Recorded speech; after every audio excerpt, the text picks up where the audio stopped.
progress. Pledge of allegiance. Going to be in unison. I pledge allegiance to the flag of the United States of America and to the republic for which it stands, one nation, under God, indivisible, with liberty and justice for all.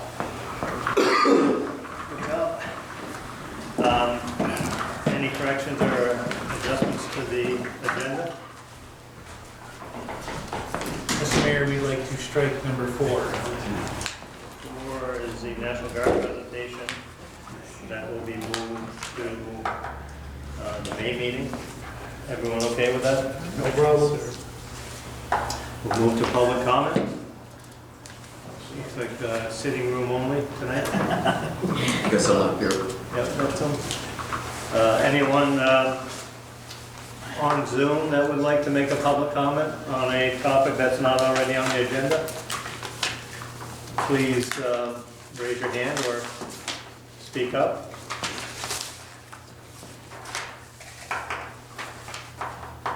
Seeing none or hearing none, we will move past public comment and go to item number 5, which is first reading of the four-way stop on Alfred Gilman and Ewell Court in Lincoln Ave. Chip? Thank you. We have, right now we have an intersection, four-way intersection at the aforementioned intersection in the agenda. There are only 2 stop signs there for 2 of the approaches. And there's a image in the packet that shows which parts have stop signs. And we received a concern from a resident of the area about, why can't it just be a 4-way stop? Hang on, I'm just gonna shut this window.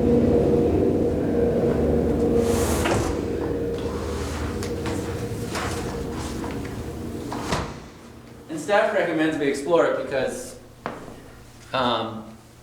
it's not really clear if you're a motorist, depending on which way you're approaching it, who's supposed to stop or that anyone else stops. So 4-way stop is probably a better way to deal with that intersection.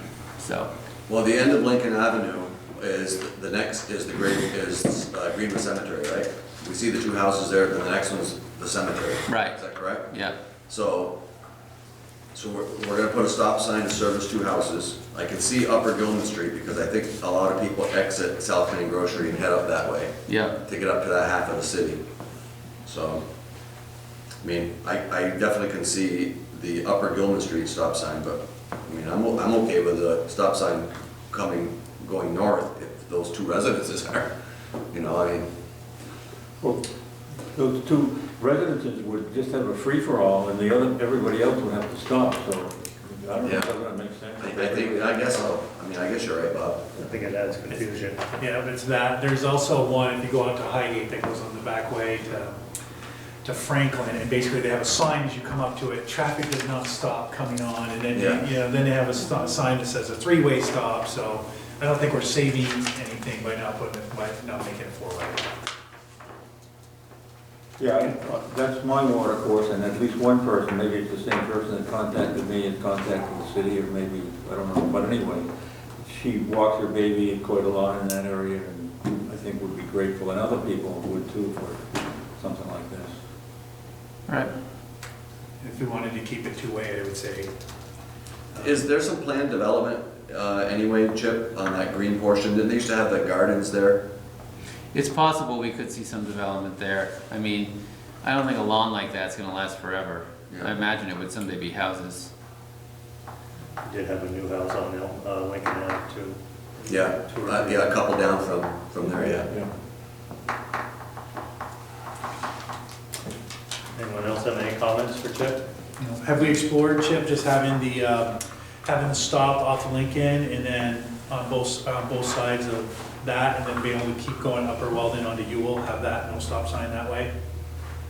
Or that doesn't make sense either? Well, that would be more classic. Normally, if we've got a 4-way intersection, it's north, south, or east, west has to stop. Yeah, Not north and east. yeah. So that's actually that's the only other thing I would suggest here, is that we have one direction with 2 stops on either side, on either end, rather than the situation that we have now.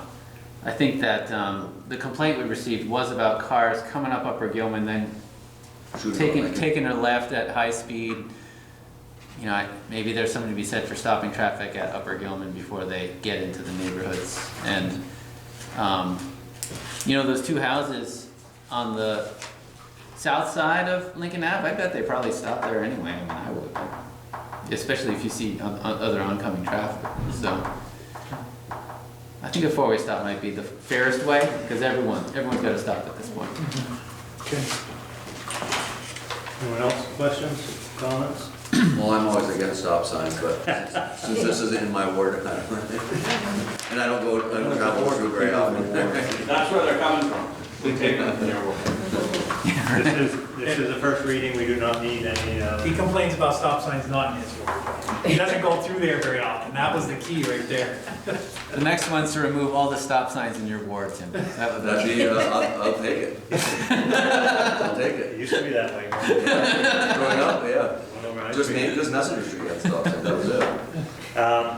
So it's first reading, no motions needed or approval, so if you have any other comments, share them with Chip down the road, but we'll see that again in May. Moving on to item number 6, which is the zoning amendment to add 12 North Elm to the design review district.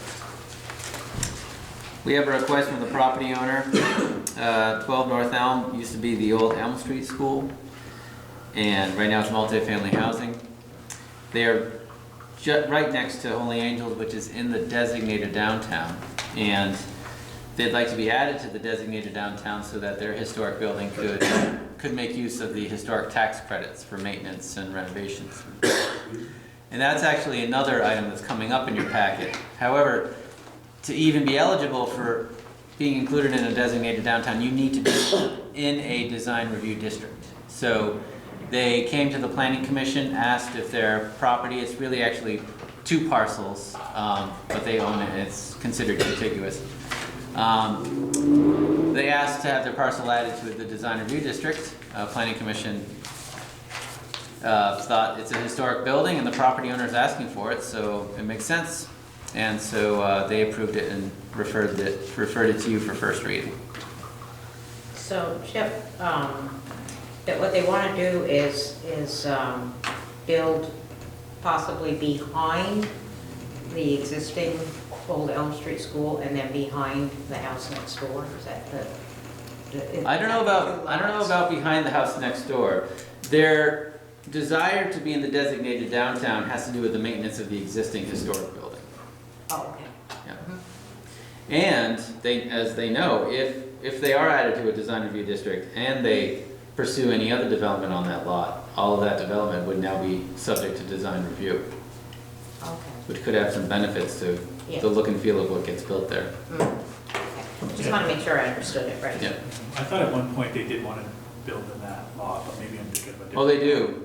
Yeah, I don't know if it's not in that tiny parcel that's tucked in behind the house, but the part of the parcel that's behind the old Elm Street School. No. They would like to build there someday. Yeah, I know they. We should have done that when we approved that. It's down with Stanislaus project, right? Was that a Stanislaus project? Yeah, he did own it. Yeah, we should have required that because it would have really restricted that to, you know, proper signage, proper landscaping through the design review district. We just forgot to do it. Yeah. It should have been done then. Do you know if that building's sprinkled? No? Has a sprinkler system in it? I don't know. That's something you could you could apply for a historic tax credit for. They could benefit from. Sprinklers, elevators, code updates, and then exterior improvements and maintenance. So if they do anything to the building, then they would have to bring it up to code, right? It's typically when they have to bring things up to code that they apply to the historic tax credit program. Yeah. I have a feeling the building's pretty much up to code. I think their main concerns are taking care of the brick on the outside of that building. Pointing the brick. Any questions for Chip? Comments? Once again, this is the first reading, no action is needed. we will see this again in May. So moving on to item number 8, second reading of new zoning rule for fences. Nope, missed one. 7. All right, sorry. about that. Old numbers. First reading of amendments for dwelling housing at 15 Lower Newton, which is, I believe, the Fonda site. Fonda site. As you know, the city's been trying to redevelop Fonda and pretty much no longer own it for more than a decade, based on what we know of the market right now and talks with prospective developers. It looks like housing is probably going to be the most marketable and feasible type of development there right now. And when you do housing, you basically need to do multifamily housing. Fonda right now is in the service industrial district, and residential use is not allowed. And when we brought this idea to the Planning Commission agreed to go with an approach where, rather than just allow residential across the entire service industrial district, to create a new kind of zoning overlay district that would allow multifamily development, a lot like what you see on Maiden Lane in 20 Congress Street, as an overlay. And so you could assign it to a parcel or a couple parcels and it would make it eligible for multifamily development. And then if there are other areas someday in a commercial industrial district where it looks like, you know, commercial and industrial warehousing users aren't interested in that lot anymore, then we could also assign this overlay district to that lot. The city council would have to do it as an amendment. But we're looking at Fonda right now, and we designed a multi-dwelling district that would allow some of the concepts that we've seen developed for Fonda that would make it marketable for housing developers, including Cathedral Square, which is already working on a portion of the site for senior housing. The Planning Commission's been meeting about this for a few months. They had their last hearing last month, and before that hearing we flyered and sent mailings to the property owners and the residents around the Fonda site. We didn't receive any complaints or input or anything. So what's proposed is to add the multi-dwelling overlay district to section 305, and that it would basically allow certain things and then have requirements in other areas, but it would allow 1.5 off-street parking spaces per dwelling unit. It would require that the property includes structures of 10 or more dwelling units. So it has to be a multifamily redevelopment. The maximum density of 1 dwelling unit for 1,500 square feet of lot area. Structure height allowed up to 72 feet. That's a maximum. It doesn't, you know, we might not see any development proposed up to that height if this is passed. We've asked the City Council to also include that parking or access facilities that are shared with adjacent lots are allowed in the side and rear setbacks. And then some of the requirements that would come with this new overlay district are that all off-street parking can't be between the principal building and a city street. So the parking needs to be behind or to the side of buildings, which is typical of the rules in our other commercial areas. That the principal building must have frontage along a class 1, 2, or 3 city street, must be connected to the city sidewalk network. And that has to do with, if you allow redevelopment in some areas of our service industrial zone someday in the future, you got to make sure these areas are not isolated from other neighborhoods, from the downtown. So there's a requirement that in the future, any development under this overlay district's got to be on a city street, got to be connected to the sidewalk network. One of the things the Planning Commission was concerned about was having open space for residents to enjoy and recreate and gather. So there's a 10% requirement that at least 10% of the area on the lot that's not the principal structure is set aside for gathering, dining outdoors, walking, recreating, that sort of thing. And there's a requirement to maximize shade trees on the property, which is probably a good idea if you're taking something that used to be surface industrial and making it residential. you might need to really change the look and feel substantially with things like shade trees. Something that used to be a huge parking lot, needed to transform it. And that is about it. And then the other aspect of this is to assign this overlay district to the Fonda site, except for where the dispatch center is currently operating today, in the back. Chip, what's your definition of connected to the city sidewalk system? And the reason I ask is that side of the street has no sidewalk. Is it? What street has no sidewalk? The north side of Lower Newton does not have a sidewalk. So it could mean something as like putting in a crosswalk and then connecting to sidewalks on the site. You know, the DRB would have to see something that passes that straight face test, that you could walk out the main door and then have a pedestrian safe way to get to the city sidewalk network. But what I also need to mention here is that the city is going to build a new city street along Fonda, where the railroad corridor used to be on the west side of Fonda. Sidewalk is going to be part of that new city street. And we are planning on building a traffic signal for Lower Newton and Federal and this new city street to access Fonda. So there will be a sidewalk connection to Fonda, and that traffic signal would be able to manage the intersection for pedestrians as well as vehicles. I'm comfortable with a light. If there wasn't a light, it'd be a little more difficult. Right, exactly. To get a crosswalk across that Yep. Lower Newton Street. You have to put the crosswalk there, though. That would have to be the only place for the crosswalk. Oh, yeah, no. I mean, this property is up further up the street. Yeah. It would never work. And a traffic signal is in the long-term plan for the Federal Street connector, but we might build it sooner. I think we have to build it sooner for that intersection that Fonda is going to be redeveloped.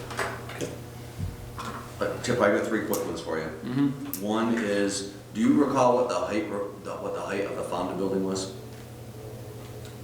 Oh, the Fonda building was,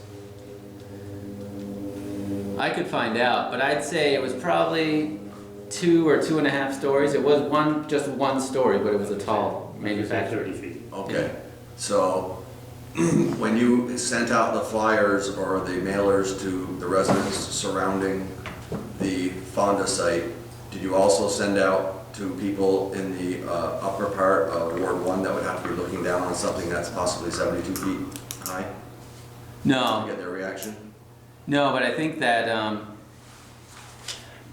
you wouldn't have to go too far up that hill before you can see right over the buildings anyway, based on the way the hill is. Okay, okay. Didn't we cover height requirements before when the co-op was thinking about putting in their new silos? They were going to be, We absolutely was did. it 115 Yeah, feet? Yep. in the service industrial district, you can go quite tall for something that's like an elevator. It's Right. like a silo. Yeah. Yeah, and then I think in the service industrial, you can go up to 72 feet for something that's supposed to have workers or humans in it. Like like the new tall condenser building that they built that has the new DF. And the grain DFS on elevator, it. when they put Right. the grain elevator in, we were worried about height requirements on that one as well. That's the one that gets up to the 100-foot range. My other question is, when we capped that off, we all capped it off thinking that it was, because it was service industrial, we wouldn't have to do anything more to it. Now that it's being reclassified as residential, is that gonna put us in any other type of liability on that? Well, I spoke to the fire chief. project? I mean, I spoke to the fire, are you concerned about public safety? No, on brownfields. Brownfields, yeah. Oh, our consultant team has been advising us on what would have to happen to the site to make it residential. There's not much difference from if you have an office or a warehouse that There's has like 3 shifts. Okay, I didn't know. It's really gonna be about putting in some sort of vapor system or impermeable vapor to make sure that what's in the ground doesn't get into the building. Okay. And it's almost the same whether it's an apartment building or an office. But it's not gonna expose us to anything, any more kind of liability? Well, yeah, and plus that, Fonda is in the program called BRELA with the state and with the feds, where We tell them what we want to do, they tell us what we have to do for the environmental concerns, and once we do it, we are forever protected from liability, as long as we just do the work plan that was approved by the state Okay. for the brownfields. And one last question is, that's a state highway, right? Yeah, it's Route 38. So, I'm surprised, a couple of us were talking earlier about the driveway that was going in by the Cathedral Square building. And I was just wondering, would V-Trans, I'm surprised that V-Trans would allow that so close to the intersection up on Main Street and Lower Newton Street. Well, it's a Class 1 road, so we don't have to go to V-Trans for curb cuts. The city regulates curb cuts. And it does, so that curb cut is designed and intended to only be a one-way in. We told Cathedral Square, we don't want people trying to exit into the mid-block because you're never gonna get in there. It's, the block is kind of busy already. And if you're trying to take a left to go up to Main Street, you're gonna be waiting there for a while. So we thought a compromise was to make it one-way only. So you get on Lower Newton and then you pull into the site and then you're off Lower Newton. And the curb cut is far enough away from the intersection according to the rules that we have in zoning for curb cuts. The distance to other intersections. That's it, Tim. Anyone else? Right. You said it, right? Okay. And is that the official new name of that street? New public street? Yeah. Yes. It's already Smith Street. There's already a new street. Yeah. Smith Drive, Smith Avenue.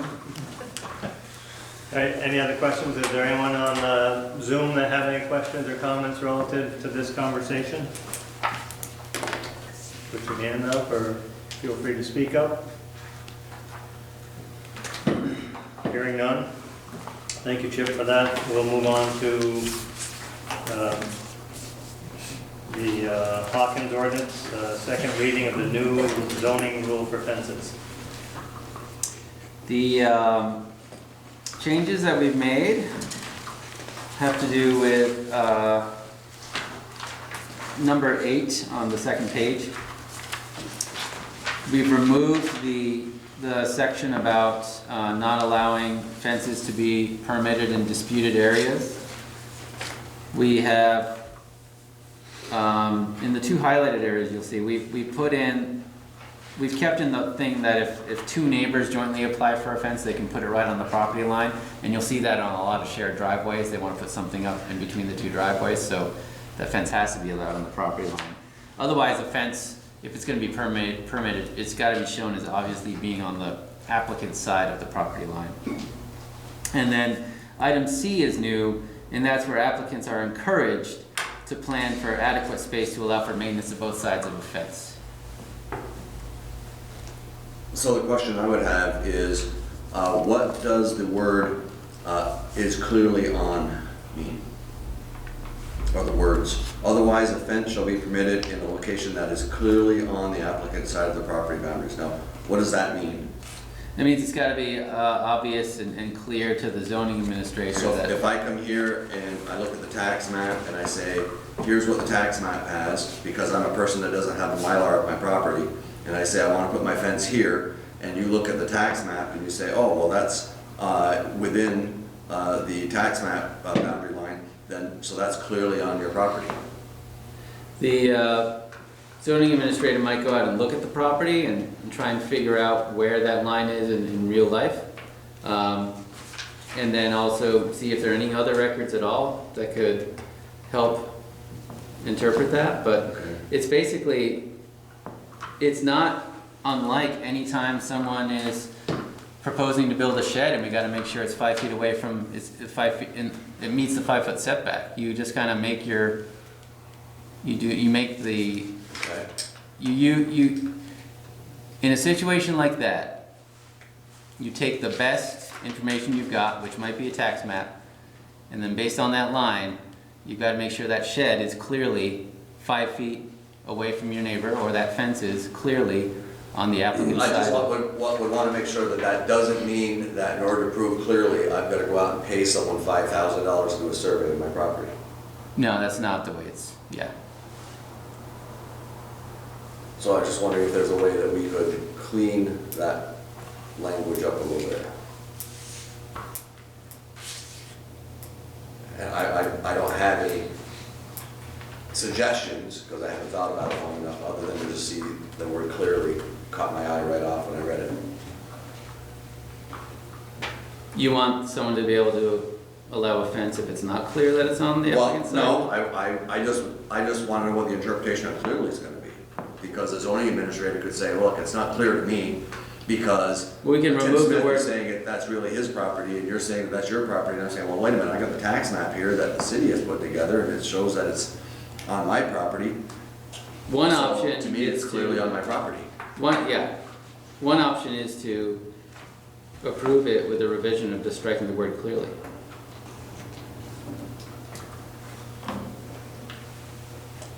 I'm fine with that.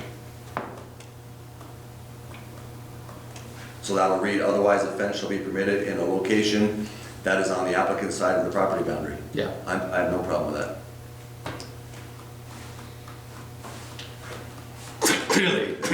As long as nobody else has a problem with it. Is there, I mean, the adverb doesn't add much value. We can totally get rid of it. is there any appeal process? Yes, Here, typically you're bringing a fence to the zoning administrator. It's just a fence. If you or your neighbor disagree with the zoning administrator's decision, you can go to the DRB. Okay. Should we say that in there? No, it's inherent in all the regs, yeah. Chip, what happens if neighbors apply jointly for the fence and then they agree and they're all friendly, and then one of the neighbors moves and the fence is still right on that property boundary and the new resident might not? Like, what would happen then? They'd really have to handle that as a neighbor issue. Okay. Clearly. I mean, clearly, Trudy.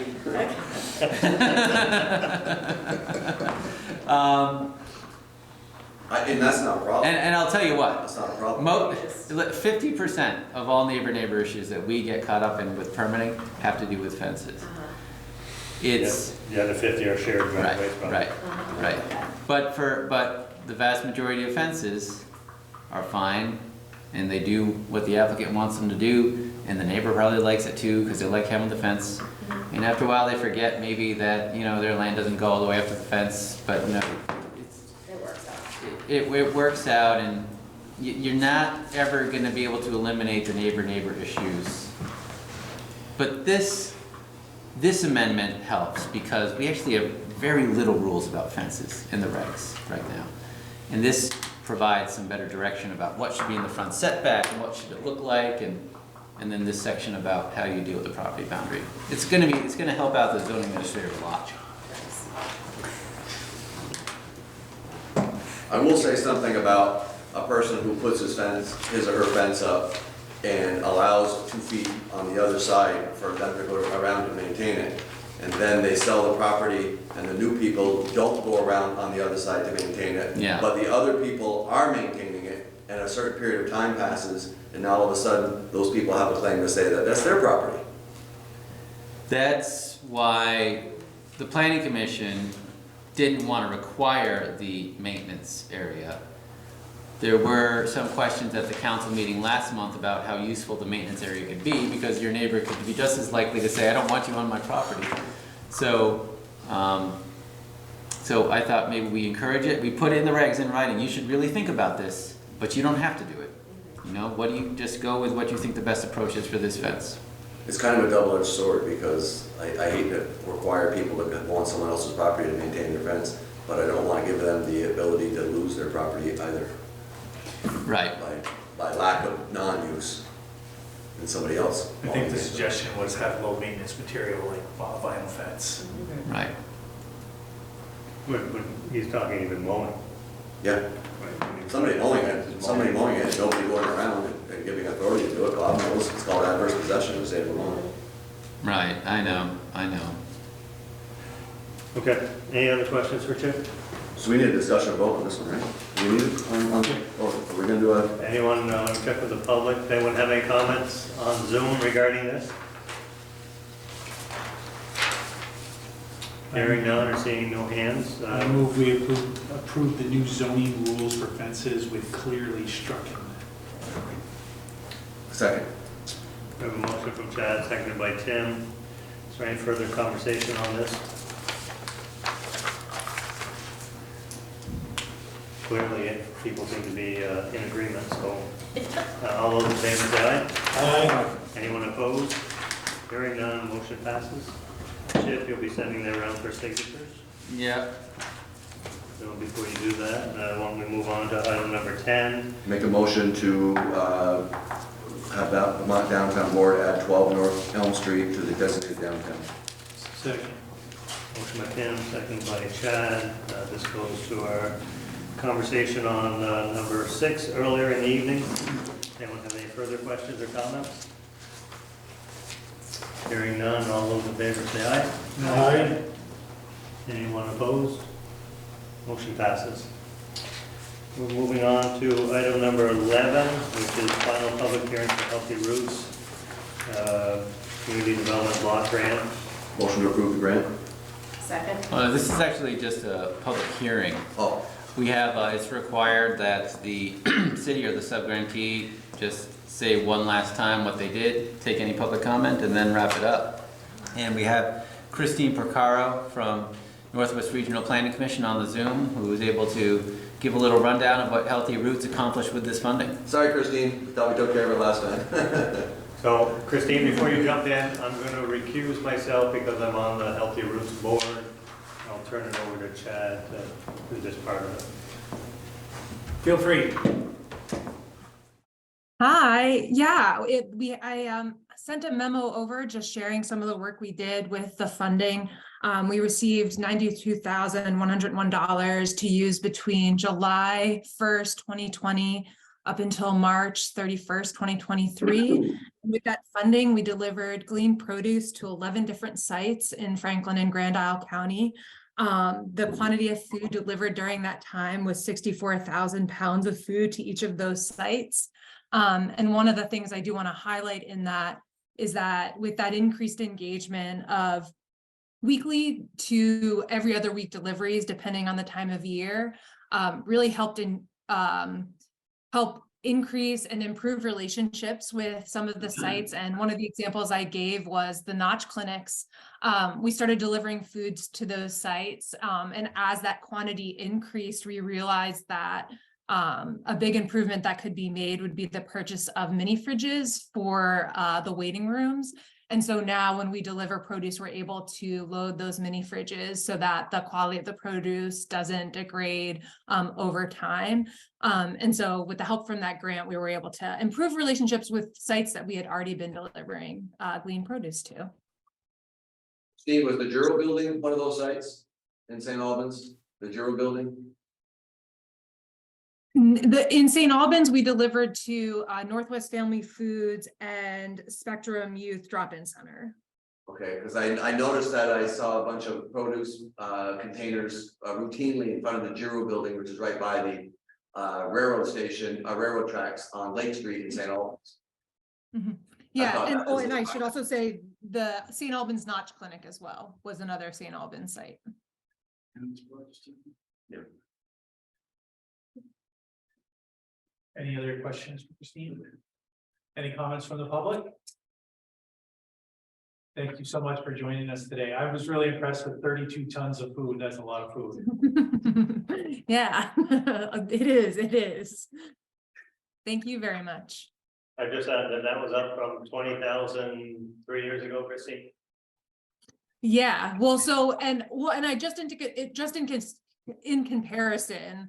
So for 2022, Healthy Roots delivered over 50,000 pounds of produce to 37 recipient sites. So the 64,000 pounds was representative over July 2020 to March 2023, but only to 11 sites.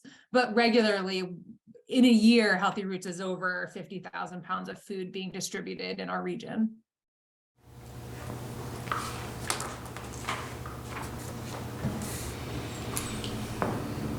Back to you, Mr. Mayor. Chip, do you need anything else from us? No, just, I think the hearing's all set. Christine, thanks for joining us tonight, appreciate it. Yeah, thank you so much. Have a good one. Have a good evening.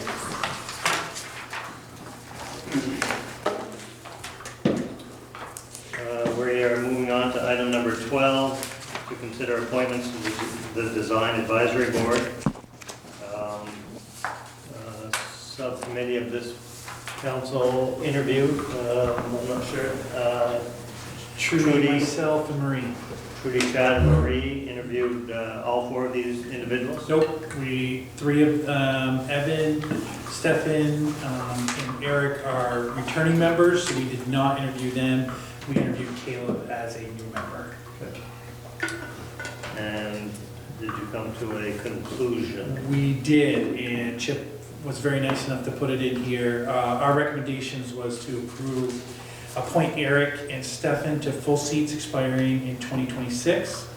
And appoint Caleb to a full seat expiring in 2024, so just filling out the rest of that open seats position. And then appoint Evan to the remaining alternate seat expiring 4/30/26. And if approved, Caleb, you would not have to come back in for another interview on 4/30/2024, if you were still interested. Sounds good. No, I just wanted to jump on and say thanks for the opportunity. I look forward to serving the community, so thank you. Thank you all for reaching out and becoming part of the board within the city. Chip, do you have anything to add? No. So we have a motion with appointees. Okay. Chad, do you want to add to that? I move that we appoint Eric Johnson, Stephen Poston to full seats expiring in 26. That we appoint Caleb Menard to the full seat expiring on 4/30/24, and appoint Evan Champagne to the alternate seat expiring 4/30/26. I'll second. Second by Trudy. Any other comments or questions? Hearing none, all those in favor say aye. Aye. Any opposition? Slate as presented was approved. Chip, thank you for your work on that. Thank you. Moving on to, and thank you all for your willingness to serve. Short-term debt on 58, 54, 56, and 58. Mr. Cloud. Laid out in the packet, this is the short-term debt that we use for acquiring the buildings at those addresses. We are working to assemble development pro forma for constructing roughly 6 or 7 new apartments in the space upstairs. And then we will sell the buildings after that, so it's not a long-term hold. We need to renew this debt to allow us to continue to own the property so that we can renovate them and then sell them.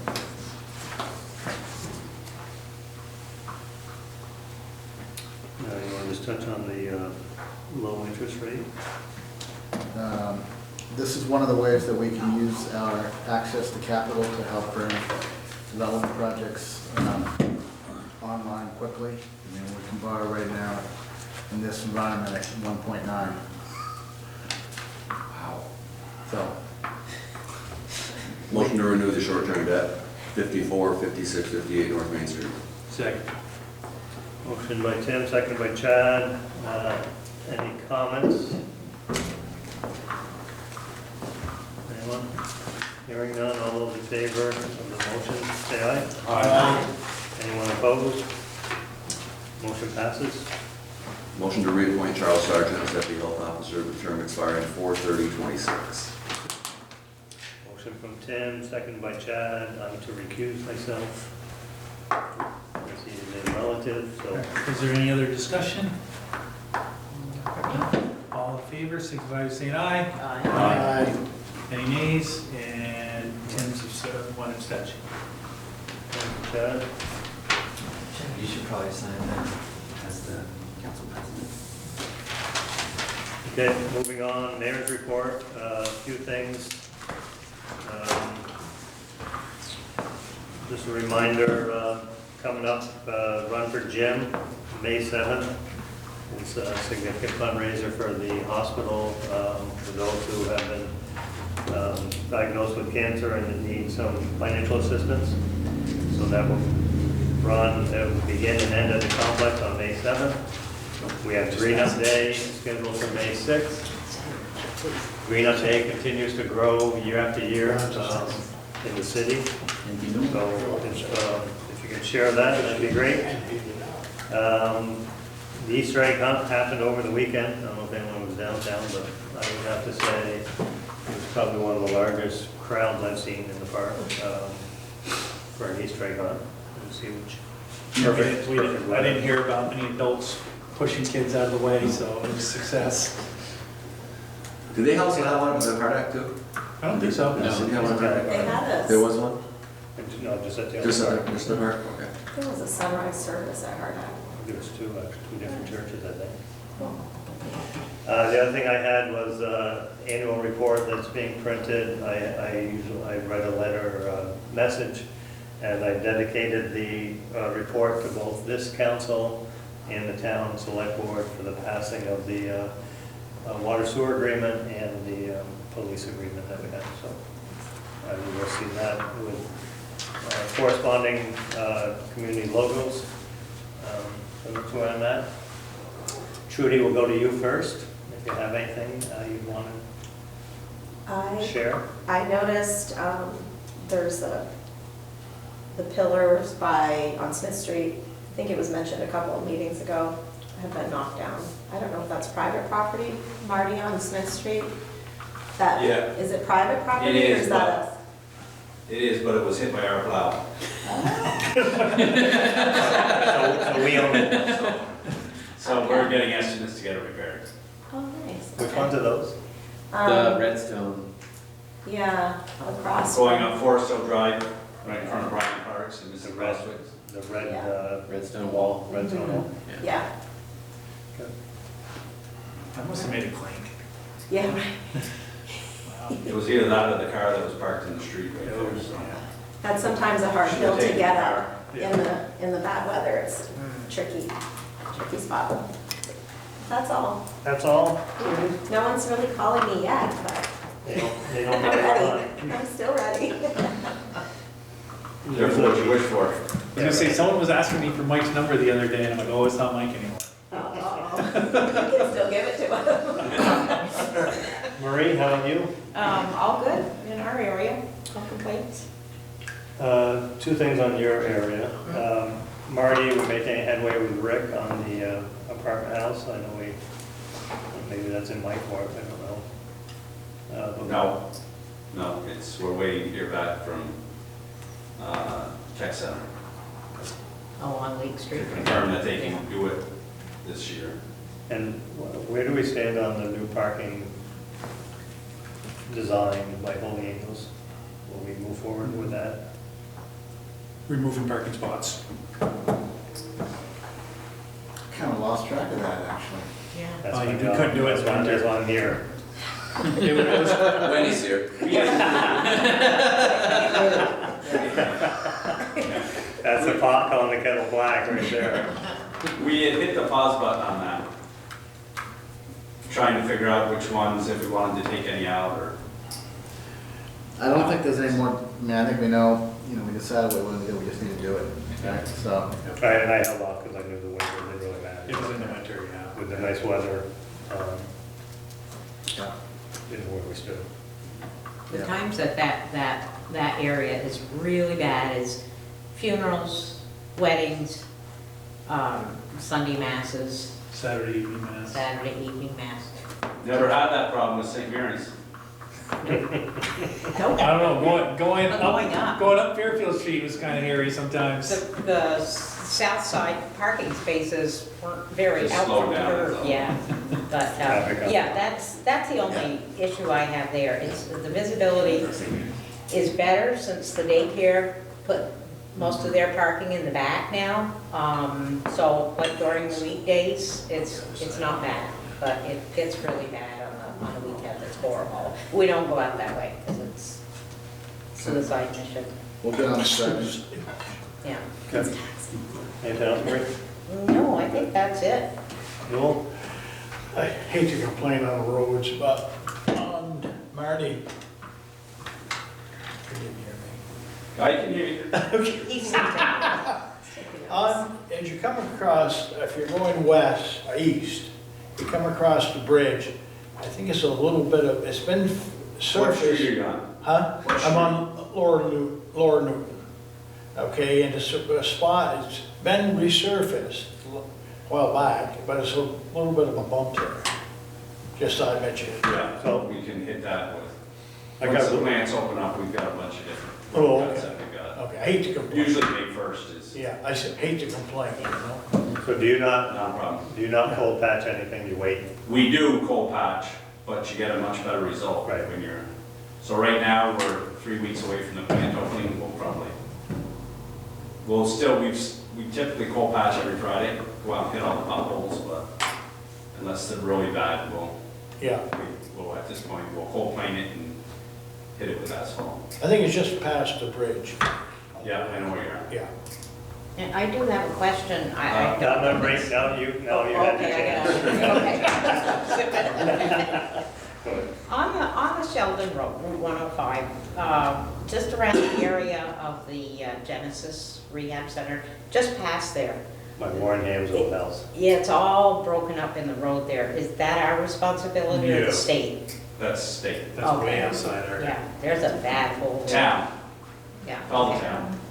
Yeah, our boundaries ends just past the messenger. Yeah, That's the city boundary. yeah, okay. Okay. Bob? Nothing happening in Ward 5 that I'm aware of, so I'll pass tonight. Yep. Tim? Just driving by Federal Street a couple days ago, and I saw those folks out there washing those windows with those great big I saw that. holes, the state building, and keeping those clean, and wondering what we're doing about downtown. They did the Hampton Inn as well.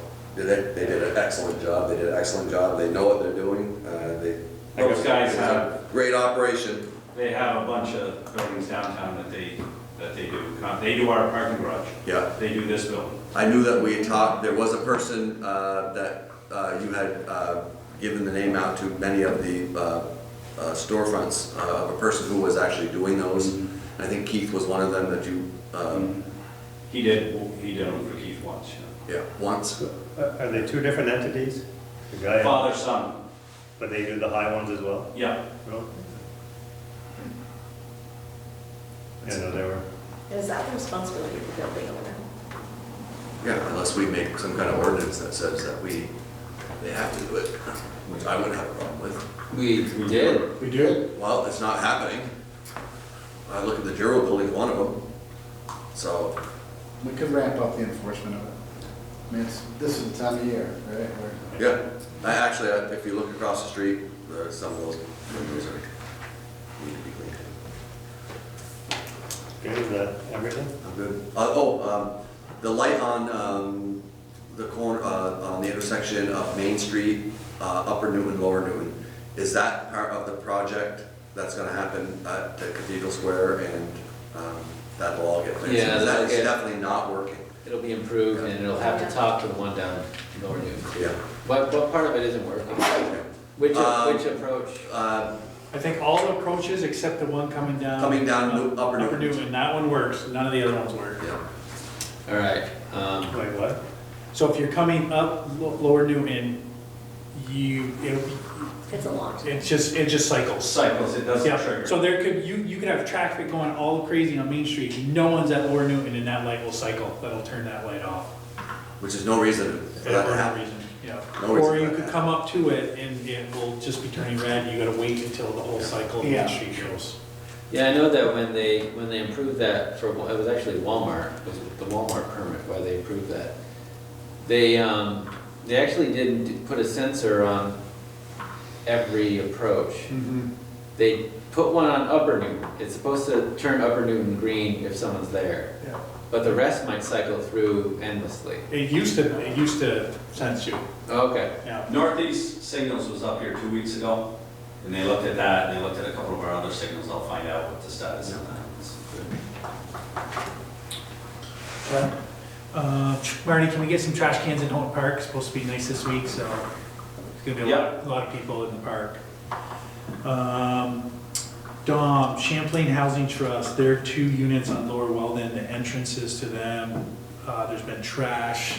I think someone put out some free stuff, but it sat there all winter, and some of it, I think the neighbor finally came over and picked it up, because Mr. Tatro was sick of looking at it. Also, their driveways are terrible. I mean, it might help for the speeding, but it's, These are the units they bought from Baum? yeah. So, I do know I'll go down in there when I do cleanup. I probably shouldn't be going in there when we do,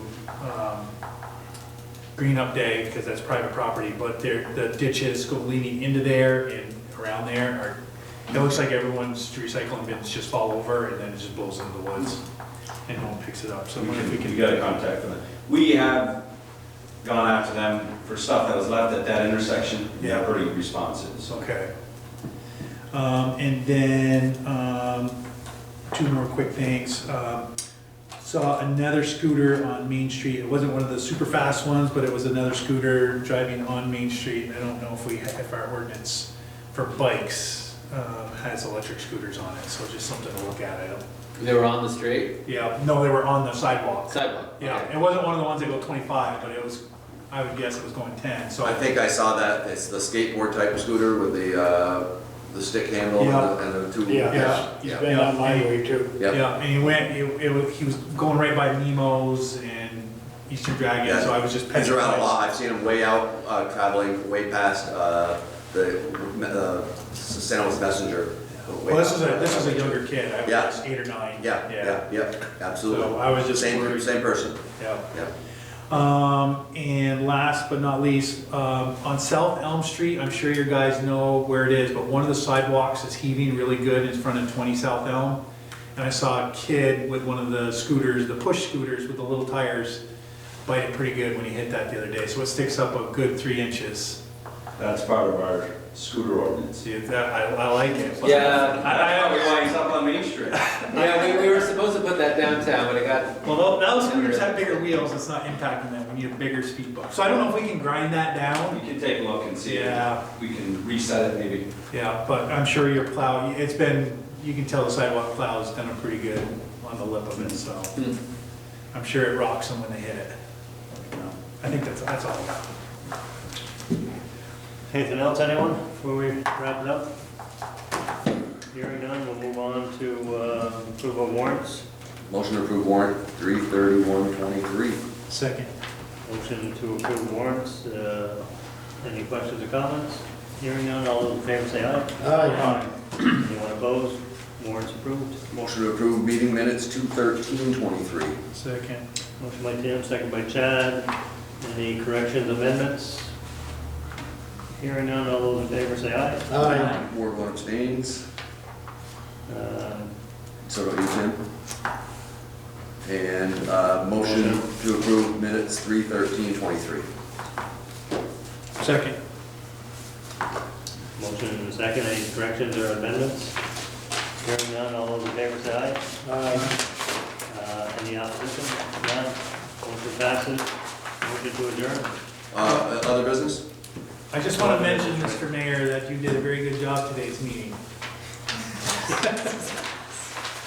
Let the Just- record show, Chip. As far as other business, council appointments? Where's that? Next month. Next month? Including council president. Well, we have to see how we did. Yeah, we do. I've been doing it for 13 years. I'll keep the envelope, I like that. So if you see yard signs around the community for council president, I'll put a sign in my yard if you want. Come on up at the intersection. Motion to adjourn. Yeah. motion to I'll adjourn. second. Is there a second? Second. Second by Marie, all those in favor say aye. All right. Efficient now. Well, you did a good job.